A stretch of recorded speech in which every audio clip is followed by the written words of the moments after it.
Programming के अंदर conditional statements जो हैं वो हम इस्तेमाल करते हैं प्रोग्राम को डिसीजन बेस बनाने के लिए। ठीक है, या हम कोई प्रोग्राम के अंदर कंडीशन दें, अगर वो कंडीशन ट्रू हो रही है तो ब्लॉक ऑफ कोड जो है वो एग्जीक्यूट हो, अदरवाइज जो है वो ब्लॉक ऑफ कोड जो है वो एग्जीक्यूट ना हो, उसके लिए हम कंडीशनल स्टेटमेंट्स जो हैं वो यूज़ करेंगे। अब मैंने यहाँ पे दो प्रिंट फंक्शन को इस्तेमाल करके पहले प्रिंट में मैं प्रिंट करवा रहा हूँ एलिजिबल और दूसरे में मैं प्रिंट करवा रहा हूँ सॉरी नॉट एलिजिबल। अगर मैं इस प्रोग्राम को रन कर रहा हूँ तो देखें स्क्रीन के ऊपर क्या लिखा हुआ आ रहा है एलिजिबल और दूसरी लाइन पे क्या लिखा हुआ आ रहा है नॉट एलिजिबल। अगर मैं इन दोनों प्रिंट को कंट्रोल करना चाह रहा हूँ कि पहले वाला प्रिंट जो है वो एग्जीक्यूट हो जब एक स्पेसिफिक कंडीशन ट्रू हो। ठीक है, अगर वो स्पेसिफिक कंडीशन फॉल्स हो रही है तो जो है ये सॉरी नॉट एलिजिबल जो है स्क्रीन के ऊपर लिखा हुआ आ जाए, तो उसके लिए हमें कंडीशनल स्टेटमेंट यूज़ करनी पड़ेगी। लेट्स सपोज मैं यहाँ पे एक वेरिएबल बना रहा हूँ परसेंटेज का, और मैं यूज़र से क्या करता हूँ परसेंटेज ले लेता हूँ। ये मैंने इंट फंक्शन इस्तेमाल किया है। इंट फंक्शन क्या करेगा, यूज़र जो डेटा इनपुट करेगा उसकी टाइप को जो है ये कन्वर्ट कर देगा इंट के अंदर, इंटीजर टाइप के अंदर जो है ये उसको कन्वर्ट कर देगा। ठीक है, मैंने यहाँ पे प्रिंट करवा दिया इंटर परसेंटेज। इंट फंक्शन क्या करेगा, उसकी टाइप को कन्वर्ट कर देगा इंटीजर के अंदर। अब मैं यहाँ पे कंडीशन लगा रहा हूँ इफ़ परसेंटेज, अगर परसेंटेज जो है वो above than and equals to 75, equals to greater than and equals to 75 है तो स्क्रीन के ऊपर लिखा हुआ आ जाए एलिजिबल। ठीक है, अदरवाइज जो है वो क्या लिखा हुआ आ जाए, अदरवाइज जो है वो लिखा हुआ आ जाए सॉरी नॉट एलिजिबल। अब मैंने क्या किया है कि दोनों प्रिंट को कंट्रोल किया है with the help of conditional statement कि एलिजिबल जो है वो जब प्रिंट होगा जब परसेंटेज जो है वो above than and equals to 75। अगर परसेंटेज जो है वो 75 या 75 से ज़्यादा होगी तो स्क्रीन के ऊपर लिखा हुआ आएगा एलिजिबल, अदरवाइज है वो क्या लिखा हुआ आएगा सॉरी नॉट एलिजिबल। अब मैंने क्या किया, दोनों प्रिंट को कंट्रोल किया with the help of conditional statement. जब मैं इस प्रोग्राम को चलाऊंगा तो ये मुझसे परसेंटेज पूछेगा।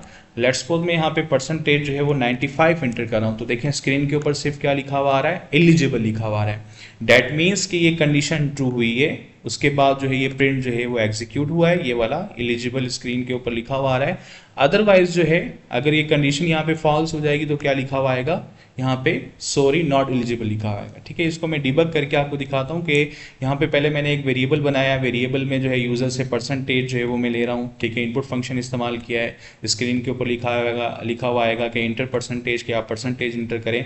यहाँ पे जो है वो मैं परसेंटेज इंटर कर रहा हूँ 65।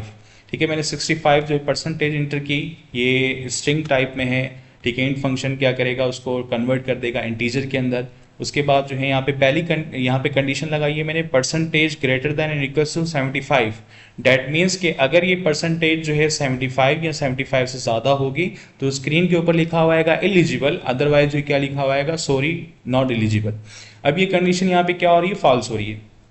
क्यों फॉल्स हो रही है, क्योंकि यहाँ पे परसेंटेज जो है वो क्या है 65 है। यहाँ पे कंडीशन क्या हो रही है, फॉल्स हो रही है। दैट मीन्स कि जो मैंने इफ़ के नीचे प्रिंट लगाया है, प्रिंट के अंदर मैंने ये प्रिंट करवाया है एलिजिबल, वो स्क्रीन के ऊपर जो है वो डिस्प्ले नहीं होगा, एलिजिबल लिखा हुआ नहीं आएगा। तो हमारा जो है वो क्या प्रिंट होगा स्क्रीन के ऊपर, सॉरी नॉट एलिजिबल। तो जो एल्स के अंदर जो मैंने ब्लॉक ऑफ कोड लिखा है, ये मैंने स्टेटमेंट दिए प्रिंट सॉरी नॉट एलिजिबल, वो स्क्रीन के ऊपर क्या हो जाएगा, यहाँ पे प्रिंट हो जाएगा। यहाँ पे देखें ये यहाँ पे जो है ये लिखा हुआ आ रहा है सॉरी नॉट एलिजिबल। ठीक है, पाइथन का प्रोग्राम का जो फ्लो है उसको जो है वो हम कंट्रोल कर सकते हैं। ठीक है, तो मैं एक दूसरा प्रोग्राम जो है वो मैं आपको एक्सप्लेन करता हूँ। लेट्स सपोज मैंने यहाँ पे एक वेरिएबल बनाया नम का, नम की वैल्यू क्या है 12, और मैंने यहाँ पे कंडीशन क्या लगाई है कि अगर नम जो है वो ग्रेटर देन 10, अगर 10 से बड़ा होगा तो स्क्रीन के ऊपर लिखा हुआ आ जाएगा नम इज़ ग्रेटर देन 10। ठीक है, यहाँ पे लेट्स सपोज मैंने यहाँ पे 12 लिखा है तो यहाँ पे लिखा हुआ आ जाएगा 12 इज ग्रेटर देन 10। ठीक है, अदरवाइज जो है क्या लिखा हुआ आ जाएगा कि नम मीन्स नंबर, जो नंबर होगा यहाँ पे नम 12 है इज लेस देन 10। अब मैं इस प्रोग्राम को यहाँ पे एग्जीक्यूट कर रहा हूँ तो यहाँ पे देखिए क्या लिखा हुआ आ रहा है 12 इज ग्रेटर देन 10, कि 12 जो है वो 10 से बड़ा है। क्यों, यहाँ पे कंडीशन जो है ये क्या हो रही है, ट्रू हो रही है। ठीक है, मैं इसको डिबग करके दिखाता हूँ। जब मैं इसको डिबग करूँगा तो यहाँ पे देखिएगा कि मैंने यहाँ पे एक वेरिएबल बनाया नम का, उसके अंदर मैंने 12 को स्टोर करवाया। उसके बाद मैंने कंडीशन लगाई है अगर 12 जो है वो 10 से बड़ा होगा तो स्क्रीन के ऊपर लिखा हुआ आ जाएगा नम मीन्स 12 इज ग्रेटर देन 10। ठीक है, तो इस तरह जो है वो हम कंडीशनल स्टेटमेंट्स को यूज़ करके प्रोग्राम के फ्लो को जो है वो हम कंट्रोल कर सकते हैं। क्योंकि कोई स्पेसिफिक कंडीशन ट्रू होगी तो ब्लॉक ऑफ कोड एग्जीक्यूट हो, स्टेटमेंट्स एग्जीक्यूट हो, अदरवाइज जो है वो स्टेटमेंट एग्जीक्यूट ना हो।